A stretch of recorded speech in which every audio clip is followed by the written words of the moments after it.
Hi everyone. जो भी बच्चे यूपीएससी सीएससी की तैयारी कर रहे हैं 2026 उनके लिए हम इकोनॉमी की सीरीज़ लेके आ रहे हैं जो कि प्रीलिम्स के लिए काफ़ी इम्पोर्टेंट रहेगी। इसकी अगले 10 से 12 वीडियोस आएंगी जिसमें हम न केवल टॉपिक कवर करेंगे बल्कि जो पीवाईक्यू आए हुए हैं उनको भी अच्छे से सॉल्व करेंगे और सॉल्व करना भी सीखेंगे। तो सबसे पहले हम पढ़ने जा रहे हैं इन्फ्लेशन। इन्फ्लेशन में हम जो पीवाईक्यू आए हैं वो भी देखेंगे और इम्पोर्टेंट कॉन्सेप्ट जो हैं वो सीखेंगे।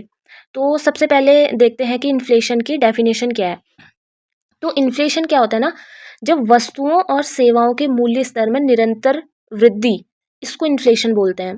कई बार क्या होता है कि जो जैसे मार्केट में प्याज टमाटर इनका जो प्राइस होता है वो बढ़ जाता है, लेकिन कुछ टाइम बाद फिर नॉर्मल प्राइस आ जाता है, तो इसको हम जनरली इन्फ्लेशन नहीं बोलते हैं।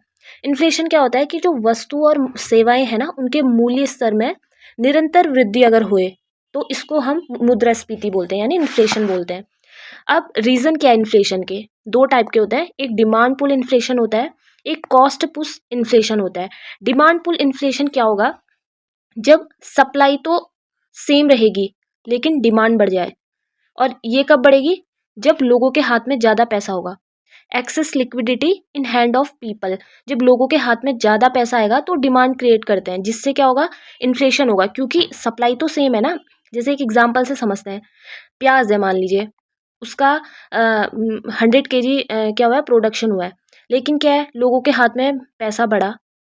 कि जैसे आपको पता होगा मनरेगा की स्कीम और बहुत सारी ऐसी स्कीम्स होती हैं जिसके तहत ग्रामीण क्षेत्र में गवर्नमेंट क्या करती है, लोगों को आय सृजन का मौका देती है। तो इससे क्या होता है, अगर लोगों के हाथ में आय बढ़ेगी तो वो क्या करते हैं, डिमांड क्रिएट करते हैं, लेकिन सप्लाई तो सेम है ना। अचानक से डिमांड बढ़ेगी लेकिन सप्लाई सेम थी, तो इससे क्या होगा, इन्फ्लेशन बढ़ता है, तो इसको डिमांड पुल इन्फ्लेशन बोलते हैं। अब कॉस्ट पुश इन्फ्लेशन क्या होता है? कॉस्ट, जैसा कि नाम से ही पता लग रहा है, जैसे हम जब क्या होता है कि जो इनपुट होता है, इनपुट का प्राइस बढ़ जाए। जैसे मान लीजिए हम टीवी बना रहे हैं, तो टीवी को बनाने के लिए जो जो भी चीज़ें यूज़ होती है, रॉ मटेरियल या लेबर जो हो गया, अगर उसकी कॉस्ट बढ़ जाएगी तो टीवी का कॉस्ट बढ़ जाएगा। तो इसको क्या बोलते हैं? कॉस्ट पुश इन्फ्लेशन, यानी कॉस्ट ही ज़्यादा आ गई है, इस वजह से उसका प्राइस बढ़ गया है। तो इसको क्या बोलते हैं? Cost push inflation. अब हम देखते हैं टाइप्स ऑफ इन्फ्लेशन। एक होता है क्रीपिंग इन्फ्लेशन, अगर 2 से 3% अगर इन्फ्लेशन है तो क्रीपिंग इन्फ्लेशन होती है, ये अच्छी मानी जाती है। जो डेवलप्ड कंट्री होती है वहाँ क्रीपिंग इन्फ्लेशन अच्छी मानी जाती है। गैलोपिंग कब होगा? हाई इन्फ्लेशन रेट, मतलब डबल या ट्रिपल डिजिट जब हो जाए तो उसको गैलोपिंग इन्फ्लेशन बोलते हैं। हाइपर इन्फ्लेशन, एक एग्जाम्पल से आप समझ सकते हैं, जर्मनी में 1923 में 1923 में इन्फ्लेशन कितना बढ़ गया था? 32,700%। मतलब कि आप ट्रक भर भर के पैसा लेके जाएंगे तब जाके आपको एक ब्रेड का पैकेट मिलेगा। तो ये अनकंट्रोल्ड वेरी हाई इन्फ्लेशन बोलते हैं इसे, हाइपर इन्फ्लेशन। बोटल नेक इन्फ्लेशन क्या होता है? बोटल नेक इन्फ्लेशन, जब सप्लाई चैन में कुछ दिक्कत आ जाती है तो इस वजह से अगर इन्फ्लेशन हो रहा है तो ये बोटल नेक इन्फ्लेशन होती है, ये कुछ टाइम बाद सही हो जाती है। अब जो सबसे इंपॉर्टेंट आपके लिए वो है, एक कोर इन्फ्लेशन होता है, एक हेडलाइन इन्फ्लेशन होता है। तो हेडलाइन इन्फ्लेशन क्या होता है?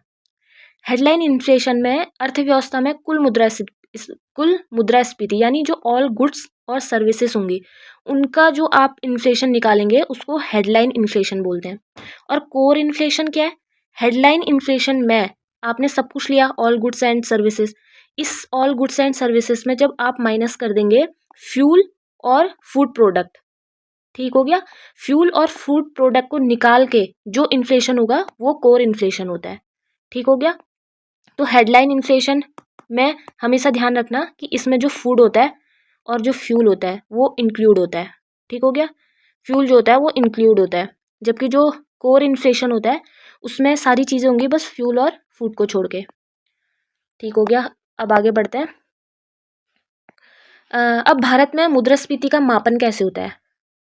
हमारे वहाँ मुद्रास्फीति के मापन के दो तरीके हैं, एक सीपीआई होता है, एक डब्ल्यूपीआई होता है, consumer price index, wholesale price index. अब जो आपको मैं नीचे पढ़ाने जा रही हूँ इसमें पीवाईक्यू आया हुआ है, तो अभी जब मैं आपको क्वेश्चन दूंगी जो आपको सॉल्व करके लाना है, वैसे तो मैं कल बताऊंगी, लेकिन आप देखेंगे ये अगर आपने पढ़ लिया अच्छे से तो एक क्वेश्चन सॉल्व हो जाएगा। एक है सीपीआई, एक है डब्ल्यूपीआई। ठीक हो गया। इसको बोलते हैं होलसेल प्राइस इंडेक्स, इसे बोलते हैं कंज्यूमर प्राइस इंडेक्स। पहला डिफरेंस क्या है दोनों में कि इसको एनएसओ निकालता है, नेशनल स्टैटिस्टिकल ऑफिस, यानी राष्ट्रीय सांख्यिकी कार्यालय। और जो WPI है उसे कौन निकालता है, वाणिज्य और उद्योग मंत्रालय के आर्थिक सलाहकार कार्यालय द्वारा प्रकाशित किया जाता है। तो पहला आपको याद रखना है कि कौन किसको निकालता है। ठीक हो गया। दूसरा क्या है, CPI जो है वो गुड्स और सर्विस को इंक्लूड करता है। ठीक हो गया, ये सिर्फ गुड्स को इंक्लूड करता है जो WPI है। एक सेकेंड, इसको मिटा देती हूँ। मैंने क्या बोला कि CPI को कौन निकालता है, NSO। इसको कौन निकालता है, आर्थिक सलाहकार कार्यालय, वाणिज्य और उद्योग मंत्रालय का। CPI जो है वो गुड्स को भी इंक्लूड करता है, सर्विस को भी इंक्लूड करता है, लेकिन जो WPI है वो सिर्फ गुड्स को इंक्लूड करता है। ठीक हो गया। इसका बेस ईयर क्या है, 2012, और इसका है 2011-12। अब ध्यान रखना, जो CPI है ना उसमें जो सबसे ज़्यादा वेटेज है वो फूड प्रोडक्ट का है। ठीक हो गया। जबकि जो होलसेल प्राइस इंडेक्स है उसमें मैन्युफैक्चर्ड जो गुड्स होते हैं उसका जो वेटेज है वो सबसे ज़्यादा है। तो आपको ये सारे डिफरेंस पता होने चाहिए, इस पर एक क्वेश्चन आया हुआ है। अब अगला पॉइंट है, अगला टॉपिक है बेस इफेक्ट क्या होता है। अगर लो बेस इफेक्ट होता है, ठीक हो गया, अगर लो बेस ईयर है, यदि पिछले वर्ष में मुद्रास्फीति दर कम रही है तो मूल्य सूचकांक में अगर थोड़ी सी भी वृद्धि होती है ना तो चालू वर्ष में क्या होता है, उच्च मुद्रास्फीति दर होगी। मतलब हमको ज़्यादा मुद्रास्फीति दिखेगी अगर जो बेस ईयर आपने ऐसा लिया है जहाँ मुद्रास्फीति क्या थी, कम थी। ठीक हो गया, ये बेस ईयर है। ठीक हो गया। अगर यहाँ मुद्रास्फीति दर कम थी तो यहाँ क्या होगा कि अगर थोड़ी सी भी वृद्धि हुई है ना तो हमें ज़्यादा मुद्रास्फीति दिखेगी। बात करते हैं हाई बेस ईयर की। हाई बेस ईयर क्या है, यदि पिछले वर्ष में मूल्य सूचकांक उच्च दर से बढ़ा है, जबकि इस वाले में क्या था, एक सेकेंड इसको मिटाती हूँ। इसमें क्या था, ऊपर वाले में क्या था कि मुद्रास्फीति दर कम थी पिछले वर्ष, इस साल क्या है कि उच्च दर थी। तो अब क्या होगा, चालू वर्ष में मूल्य सूचकांक में अगर समान वृद्धि भी होगी ना तो कम मुद्रास्फीति दर प्राप्त होती है। मतलब बेस ईयर अगर ज़्यादा है तो थोड़ी वृद्धि भी ज़्यादा दिखेगी, बेस ईयर ज़्यादा है तो थोड़ी वृद्धि भी कम दिखेगी। ठीक हो गया। तो यही था।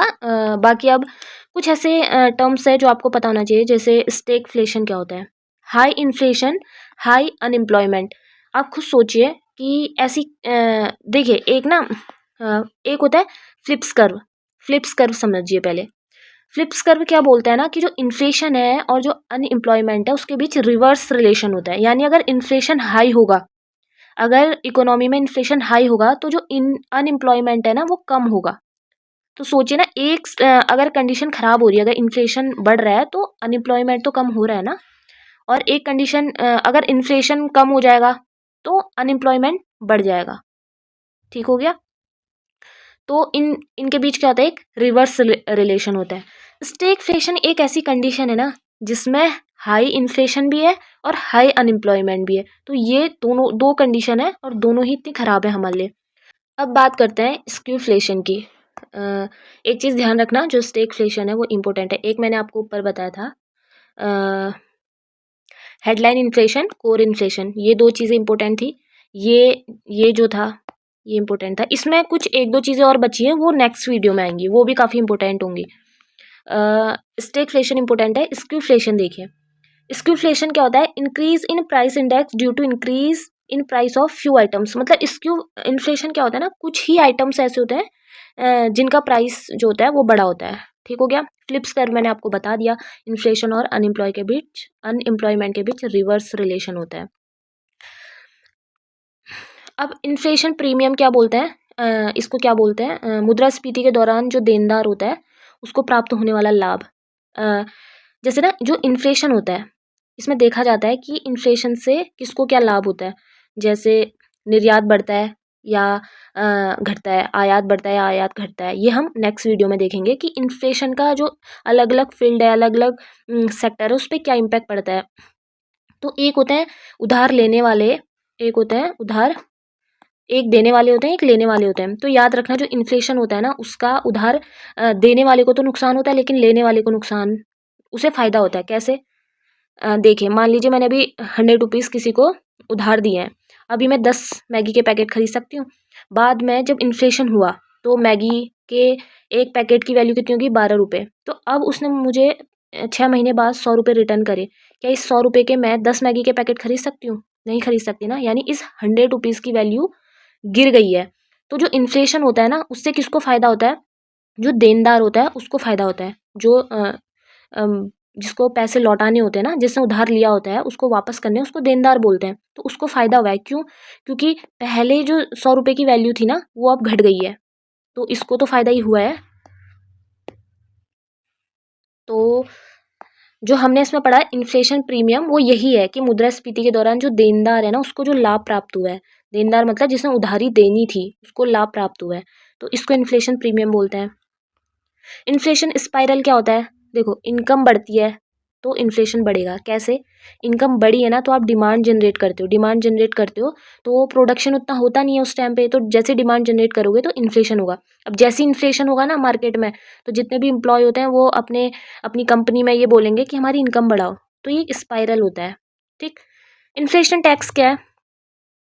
बजट डेफिसिट जब होता है तो मनी को प्रिंट किया जाता है। ठीक हो गया? तो इससे क्या होता है? इन्फ्लेशन होता है। तो ये जो होता है वो किसकी तरह काम करता है? वर्क एज अ टैक्स, ये चीज़ काम करती है। ठीक हो गया? मुद्रा अविस्फीति क्या होती है? डिफ्लेशन क्या होता है? देखो, आपको कुछ कुछ टर्म्स मैंने क्या क्या बताए। स्टेगफ्लेशन क्या होता है? High inflation, high unemployment. High unemployment को ही स्लो ग्रोथ भी बोलते हैं।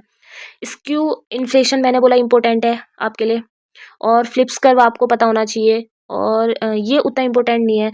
इन्फ्लेशन प्रीमियम, ये तीन चीज़ें जो ऊपर की मैंने बताई वो इम्पोर्टेंट है। इसके अलावा डिफ्लेशन टर्म आपको पता होना चाहिए। मुद्रा अविस्फीति क्या होती है? महंगाई जब 0% से कम हो जाती है तो उसको डिफ्लेशन बोलते हैं। फिर गवर्नमेंट हो गया, आरबीआई हो गया, फिर ऐसी नीतियां बनाते हैं जिससे मुद्रा अविस्फीति को कम किया जाए।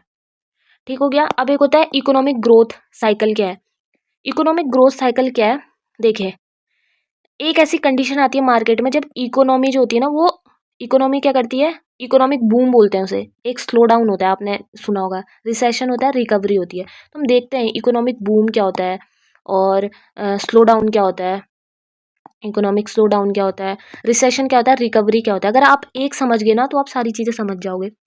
इकोनॉमिक बूम से ही पता लग रहा है आपको। बूम कब होगा मार्केट में? जब हाई डिमांड होती है। ठीक। हाई डिमांड होगी तो लो अनएम्प्लॉयमेंट होगा। ठीक है? हाई डिमांड का ही मतलब है कि अनएम्प्लॉयमेंट कम है। हाई डिमांड का मतलब क्या है? इन्फ्लेशन है। मैंने बोला था अगर इन्फ्लेशन होगी तो अनएम्प्लॉयमेंट कम होगा। तो वही तो है कि मार्केट में अगर अनएम्प्लॉयमेंट कम होगा तो ज़्यादा लोग रोजगार में होंगे, तो वो डिमांड क्रिएट करते हैं, तो हाई डिमांड होगी। हाई जीडीपी ग्रोथ होगी तो हाई इन्फ्लेशन होगा, तो इसी को इकोनॉमिक बूम बोला जाता है। तो जब स्लो डाउन में जाओगे ना, इसी चीज़ को आपको कम करते जाना है। जैसे डिमांड में कमी आ जाएगी, जो अनएम्प्लॉयमेंट है वो थोड़ा सा बढ़ जाएगा, हाई जीडीपी ग्रोथ की बजाय जीडीपी ग्रोथ कम हो जाएगी और इन्फ्लेशन कम हो जाएगा। वही लिखा है मैंने, reduction in demand, rising unemployment, reduction reducing GDP growth, reducing inflation, यही सारी चीज़ें लिखी है। रिसेशन क्या है? इससे कंडीशन थोड़ी और ख़राब होना। लो डिमांड है, लो इन्फ्लेशन है, हाई अनएम्प्लॉयमेंट है, लो इकोनॉमिक आउटपुट है। और रिकवरी क्या होगा? यही जो चीज़ खराब हो रही थी वो सही होने लग जाएगी। Rising demand, rising inflation, GDP growth बढ़ेगी, जो एम्प्लॉयमेंट है वो बढ़ेगा। तो यही चीज़ है। डबल डीप रिसेशन क्या होता है? जैसे एक बार रिसेशन आया, उसके बाद कुछ टाइम के लिए मार्केट उठेगी, फिर रिसेशन आता है, तो इसी को डबल डीप रिसेशन बोलते हैं। अब मुद्रास्फीति को नियंत्रित कैसे किया जाता है? कौन करता है? कौन नीतियाँ बनाता है? तो दो तरीके होते हैं। एक शॉर्ट टर्म होता है, एक लॉन्ग टर्म होता है। शॉर्ट टर्म में मॉनेटरी पॉलिसी, एक होती है fiscal policy. Monetary policy RBI लेके आती है और ये सरकार लेके आती है। ठीक हो गया? ये उसी टाइम जैसी मार्केट में अगर इन्फ्लेशन आता है तो ये तुरंत, जैसे बाद में हम पढ़ेंगे सीआरआर, एसएलआर, ये सारी चीज़ें जो हैं इसके तहत, जैसे ब्याज दर बढ़ाना घटाना, ओपन मार्केट ऑपरेशन, ये सारी चीज़ें मॉनेटरी पॉलिसी के अंदर आती है। फिस्कल पॉलिसी के अंदर जैसे टैक्स बढ़ाना, सब्सिडी को कम करना, ये सारी चीज़ें गवर्नमेंट करती है। ठीक हो गया? जैसे सार्वजनिक खर्च कम कर देगी, तो ये फिस्कल पॉलिसी के अंदर आती है। ये शॉर्ट टर्म होती है। अब लॉन्ग टर्म में हमें क्या करना है? लॉन्ग टर्म में एक सप्लाई साइड होगी, एक डिमांड साइड होगी। सप्लाई साइड में हमें क्या करना पड़ेगा? सप्लाई को स्ट्रॉन्ग रखना पड़ेगा। अगर आपकी सप्लाई स्ट्रॉन्ग है ना, तो उससे हमने जो बोटल नेक इन्फ्लेशन पढ़ा था, हमने क्या पढ़ा था कि जो बीच बीच में इन्फ्लेशन आती है ना, वो क्यों आती है? क्योंकि जो हमारा सप्लाई होता है ना, वो बाधित होता है जब। ठीक है? तो हमें स्ट्रॉन्ग सप्लाई चेन बनानी पड़ेगी। और reduction in tax on input अगर इनपुट पे आप टैक्स कम कर दोगे ना तो जो कॉस्ट हम पढ़ रहे थे कॉस्ट पुश इन्फ्लेशन, तो वो नहीं हो पाएगी, क्योंकि अगर इनपुट की कॉस्ट कम होगी तो जो फाइनल प्रोडक्ट होगा उसका कॉस्ट कम आएगी। ठीक हो गया। और इम्पोर्ट प्रोडक्ट, जो प्रोडक्ट जैसे हमारे वहाँ महंगे हैं और हमें सस्ते मिल रहे हैं तो वो आप इम्पोर्ट कर सकते हो उन्हें। और वैसे तो सबसे अच्छा है कि डोमेस्टिक प्रोडक्शन को बढ़ाओ। ठीक। डिमांड साइड से आपने क्या करना है, जैसे डिमांड साइड में क्यों इन्फ्लेशन है, क्योंकि डिमांड क्रिएट कर रहा है। तो डिमांड क्रिएट करने के लिए क्या कर सकते हैं कि हाई टैक्स रेट, हालांकि ये अच्छा नहीं माना जाता है, ठीक है, क्योंकि हाई टैक्स लगाना अच्छी बात नहीं है, लेकिन ये है कि डिमांड साइड में कुछ एक दो चीज़ें यही हैं। इफेक्ट ऑफ इन्फ्लेशन, इन्फ्लेशन का इफेक्ट किस पे कैसा पड़ता है, जो ये क्या करता है, reduce profit of creditor. Creditor कौन होता है, जो उधार देता है, उसके प्रॉफिट को रिड्यूस कर सकता है। कैसे, मैंने बताया था कि जैसे आज मेरे पास 100 रुपये हैं जिससे मैं 10 मैगी के पैकेट खरीद सकती हूँ, या आप छोड़िए, मैं एक चीज़ बताती हूँ, जैसे 1 लाख रुपए है, ठीक हो गया, मैं इससे मान लीजिए एक सोने का हार बना सकती हूँ, या 1 तोला सोना खरीद सकती हूँ मैं भी इससे, कुछ भी मान सकते हैं, 10 ग्राम खरीद सकती हूँ, 10 ग्राम मैं सोना खरीद सकती हूँ इससे।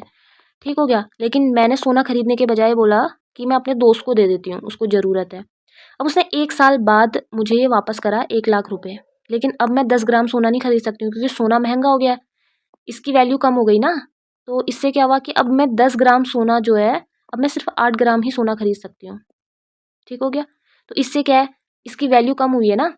पहले मैं 1 लाख रुपए से 10 ग्राम सोना खरीद सकती थी, लेकिन अब 1 लाख रुपए से मैं सिर्फ 8 ग्राम सोना खरीद पा रही हूँ, यानी इसकी वैल्यू में क्या आई है, कमी आई है। तो मुझे तो नुकसान हुआ है ना, लेकिन उसको फ़ायदा हुआ है।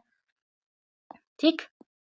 तो आपको ये याद रखना है, काफ़ी इंपॉर्टेंट है, इससे PYQ भी आया हुआ है कि जो प्रॉफिट है उसको रिड्यूस करता है क्रेडिटर का, लेकिन जो रिड्यूस बर्डन ऑन डेटर, जो डेटर होता है जिसने उधार देना है उस पे जो बर्डन होता है उसको रिड्यूस करता है। मतलब आपको सिंपल याद रखना है, जो उधार देने वाला होता है उसको नुकसान होता है और लेने वाले को फ़ायदा होता है। इम्पोर्ट को कम करता है। ठीक। जब इन्फ्लेशन होता है ना तो वो इम्पोर्ट को कम करता है और एक्सपोर्ट को बढ़ाता है। ठीक। एक्सपेंडिचर कम हो जाता है, पता ही होगा आपको, क्योंकि लोगों को ये होता है कि यार इस टाइम पे महंगाई है तो हम कुछ टाइम रुक जाते हैं, कुछ टाइम बाद खरीदेंगे। और वैल्यू का, जो करेंसी होती है उसका वो डिवैल्यूशन होता है उसका। ठीक। सेविंग पे क्या इम्पैक्ट पड़ेगा, देखो शॉर्ट टर्म के लिए बढ़ती है। शॉर्ट टर्म के लिए कैसे बढ़ेगी, जैसे मान लीजिए अचानक से महंगाई बढ़ी, तो आप सोचते हैं कि यार कुछ टाइम वेट कर लेते हैं, जब प्राइस कम हो जाएगा तो हम तब चीज़ें खरीदेंगे, तो आप अभी पैसा सेव करते हैं, तो वो शॉर्ट टर्म के लिए है। इन्फ्लेशन तो मैंने क्या बोला, जो गुड्स और सर्विस है ना उनकी जो वैल्यू है वो निरंतर बढ़ रही है। ठीक हो गया। तो निरंतर अगर वैल्यू बढ़ रही है तो वो लॉन्ग टर्म के लिए आपकी सेविंग को कैसे सेव करेगी, मतलब लॉन्ग टर्म में जो आपकी सेविंग होती है ना वो कम होती है, क्योंकि अब ज़्यादा जाएगा आपकी जेब से। लेकिन हमें शॉर्ट टर्म में ऐसा लगता है कि हाँ सेविंग बढ़ रही है। ठीक हो गया। अब बात करते हैं reason for rising inflation in India. हमारे देश में जो इन्फ्लेशन बढ़ रहा है उसके क्या कारण है।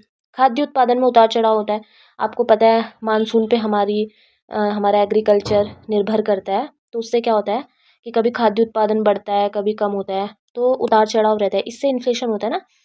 आपने देखा होगा कभी टमाटर के प्राइस बढ़ जाते हैं, कभी कम होते हैं, कभी बहुत ही सस्ते मिलते हैं। कृषि इनपुट लागत में वृद्धि, जैसे बीज और जो भी खाद वगैरह सिंचाई वगैरह वो महंगी होती जाती है। तो अगर वो महंगी हो रही है तो कृषि इनपुट ही महंगा है, तो जो फाइनल प्रोडक्ट आएगा वो भी महंगा होगा। वैश्विक ईंधन मूल्य वृद्धि, जैसे आपको पता है टाइम टाइम पर, जैसे वैश्विक स्तर पर क्या है, कभी यहाँ युद्ध कभी वहाँ युद्ध हो रहा है, इससे क्या होता है ईंधन मूल्य में वृद्धि हो रही है। तो जो इकोनॉमी होता है ना उसमें जो ईंधन होता है एनर्जी, वो एक बहुत ही इम्पोर्टेंट पार्ट होता है। अगर इसकी वैल्यू बढ़ गई ना तो हर हर फील्ड पे इम्पैक्ट पड़ता है। वैश्विक आपूर्ति श्रृंखला में व्यवधान है, बुनियादी ढांचे की कमी है, कोल्ड स्टोरेज वगैरह नहीं है, जिससे क्या होता है खाद्य सामग्री का जो जीवन काल होता है ना वो कम। जैसे जो पहाड़ी राज्य होते हैं वहाँ क्या होता है फल सब्जी का उत्पादन ज़्यादा होता है, तो अब हमारे पास कोल्ड स्टोरेज होता नहीं है तो हम उसे लॉन्ग टाइम तक रख नहीं पाते हैं। तो बुनियादी ढांचे की भी कमी कहीं ना कहीं इन्फ्लेशन को बढ़ाती है। अगर मान लीजिए इस टाइम पे जैसे सेब की खेती होती है हिमाचल उत्तराखंड में, अगर हम उसे स्टोर करके रखें तो ऐसा नहीं होगा ना कि एक टाइम पे हमें 200-300 रुपये किलो सेब खरीदने पड़े। तो बुनियादी ढांचे की कमी भी कहीं ना कहीं इन्फ्लेशन को बढ़ाने में मदद करती है। अब कम करने के उपाय क्या हैं भाई? इकोनॉमी का तो सिंपल फंडा है, और जो हमारे ज़्यादातर सब्जेक्ट है उसमें सिंपल फंडा है। जो भी समस्याएं हैं ना उसका समाधान कर दो बस। जैसे कृषि सुधार करो, बीज की गुणवत्ता बढ़ाओ, सिंचाई सुविधाएं प्रोवाइड करवाएं, खाद्य प्रसंस्करण उद्योग को बढ़ावा दो। खाद्य प्रसंस्करण उद्योग को बढ़ावा देने से क्या होगा? जो हमारी इतनी सब्जी, इतने जो फल होते हैं वो बर्बाद हो जाते हैं, उसको हम जैसे फलों का जैम वगैरह, अचार वगैरह, ये सारी चीज़ें हम बना सकते हैं। ठीक, इससे क्या होगा, जो कस्टमर होते हैं हम उन्हें वैरायटी भी प्रोवाइड करा सकते हैं। जैसे आपको पता होगा इस टाइम पे बहुत सारे जो बेक वाले बिस्किट आते हैं उनकी काफ़ी वैरायटी आती है, पहले नहीं आती थी। कम आयात शुल्क में कमी करेंगे तो इससे प्रोडक्ट हमें जो जो बाहर से हम प्रोडक्ट आयात करते हैं तो वो हमें सस्ते में मिलेंगे। उत्पादक को उपभोक्ता से जोड़ना। कई बार क्या होता है ना, इन्फ्लेशन होने का एक बहुत बड़ा रीज़न ये भी है कि जब आप कभी किसान से, जो गांव में रहते हैं उन्हें पता होगा, जो किसान होता है ना वो 6 महीने मेहनत करके फसल उगाता है, और जब वो बेचने जाता है ना उसको क्या मिलता है? 3 रुपये किलो प्याज बेच के आया है वो, 5 रुपये किलो प्याज बेच के आया, लेकिन मार्केट में क्या मिल रहा है? 30 रुपये, 40 रुपये किलो। तो वो जो बीच में इतने सारे बिचौलिए होते हैं ना, उससे प्राइस बढ़ जाता है। तो कहने का मतलब है कि जो उत्पादक है और जो उपभोक्ता है यानी हम लोग, अगर उनको हम डायरेक्ट कनेक्शन कर दें तो जो इतना प्राइस बढ़ रहा है ना वो नहीं बढ़ेगा, तो उनको भी अच्छा प्राइस मिल जाएगा। जैसे वो 5 रुपये किलो में बेच रहे हैं तो 15 में बेच लें, और हमारा भी 15 रुपये कम हो जाएगा, तो दोनों को फ़ायदा है। ठीक हो गया। ईंधन पे निर्भरता कम करें। ठीक, कौन सा ईंधन? जो हम बाहर से लेके आते हैं, उस ईंधन पे निर्भरता कम करें। हम अगला टॉपिक है MPC। इस पे PYQ आया हुआ है, बहुत इंपॉर्टेंट है। ठीक हो गया। देखो ये सारी चीज़ें जो है ना, ये ये आपको उसमें हेल्प कर सकती है। किसमें? मेंस में हेल्प कर सकती हैं, और प्रीलिम्स में हो सकता है कि कोई एक ऑप्शन बना दे ऐसे, लेकिन जैसे ये बहुत इंपॉर्टेंट था, बहुत ही इंपॉर्टेंट है। और MPC इम्पोर्टेंट है। MPC क्या है? Monetary policy committee. Monetary policy कौन बनाती है? RBI बनाती है। तो एक कमेटी है जो पॉलिसी बनाती है, मॉनेटरी पॉलिसी बनाती है। ये 6 सदस्यीय निकाय है, 3 सदस्य RBI के होते हैं और 3 केंद्र सरकार द्वारा नियुक्त किए जाते हैं। पदेन अध्यक्ष कौन होते हैं? RBI के गवर्नर। ये क्या काम करते हैं? मुद्रास्फीति की को नियंत्रित करने के लिए ब्याज दरें निर्धारित करती है। जब मुद्रास्फीति होती है ना, मैंने क्या बोला था, RBI जो है वो अपनी मॉनेटरी पॉलिसी निकालती है। जो RBI है वो अपनी मॉनेटरी पॉलिसी निकालेगी, तो वो पॉलिसी बनाती कौन है? ये कमेटी बनाती है। तो ये कमेटी में कितने सदस्य हैं? गवर्नर, इनके पदेन अध्यक्ष होते हैं RBI गवर्नर, और ये क्या करते हैं? ब्याज दरें निर्धारित करती हैं। ये जब हम दूसरा चैप्टर पढ़ेंगे, मनी वाला चैप्टर पढ़ेंगे, तो उसमें हम देखेंगे बैंकिंग सेक्टर, ये सारे चैप्टर जब हम पढ़ेंगे ना तब आप समझेंगे ये सारी चीज़ें। अब एक जो लास्ट टॉपिक हम आज उसके बाद इस क्लास को ख़त्म करेंगे, IIP। ये बहुत इंपॉर्टेंट है, इस पे भी PYQ आया है। कम से कम 3 से 4 या 5 PYQ आप इस लेक्चर से ईजिली कर लेंगे। ठीक हो गया। तो IIP क्या है? Index of industrial production. एक इंडेक्स बनता है, ठीक है। तो इस इंडेक्स में ना पहले नंबर पे कौन आता है? दूसरे नंबर पे, मतलब सबसे ज़्यादा वेटेज 8 कोर उद्योग को इसमें शामिल किया गया है। इस इंडेक्स को बनाने में 8 कोर उद्योगों को देखा जाता है। इसमें इम्पोर्टेंट ये है कि फर्स्ट नंबर पे सबसे ज़्यादा किसका है, उसके बाद किसका है, ये आपको याद रखना है। आपको नंबर याद नहीं रखना है कि जैसे 3% इसका है, 4% इसका है, ये आपको याद नहीं रखना है। आपको ये याद रखना है सबसे ज़्यादा रिफाइनरी प्रोडक्ट का है, फिर electricity, steel, coal, crude oil, natural gas, cement, fertiliser. तो आपको ये पता होना चाहिए। इस पे PYQ आया हुआ है और मैं इसे डालूंगी। तो अगर पहले आप इसे सॉल्व कर लेंगे, इसे याद कर लेंगे, तो वो क्वेश्चन आप इजीली कर लेंगे। ठीक हो गया। बाकी मैंने यहाँ कुछ PYQ दिए हुए हैं, आपको इसे सॉल्व करना है, और वैसे भी मैं कल आपको बताऊँगी ये सॉल्व करके। बाकी मैं अपने यूट्यूब चैनल में जो PYQ है ना वो डालती रहूँगी। सबसे इम्पोर्टेंट जो सोर्स होता है ना, जो हमें बताता है कि हमें किस डायरेक्शन में तैयारी करनी है, वो होता है PYQ। तो ये PYQ मैंने डाले हुए हैं। कल इन्फ्लेशन वाला चैप्टर फिनिश हो जाएगा। इसमें मैं कल बहुत सारी इंपॉर्टेंट चीज़ें लेके आने वाली हूँ, और जो बचे हुए PYQ है वो लेके आऊँगी। बाकी यहीं पे क्लास फिनिश करती हूँ और मिलती हूँ कल दूसरी क्लास के साथ।